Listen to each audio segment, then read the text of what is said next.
కళ్ళు రెండు పుస్తకాలు, భాషలేని అక్షరాలు, చూపులోనే అర్థమయ్యే అన్ని మాటలు.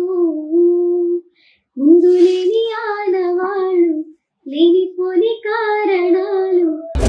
కథలెన్నో చెప్పారు, కవితల్ని రాశారు, కాలాలు దాటారు, యుద్ధాలు చేశారు, ప్రేమలు. నిగమ నిగమాంతవర్ణిత మనోహర రూప నగరాజధరుడ శ్రీనారాయణ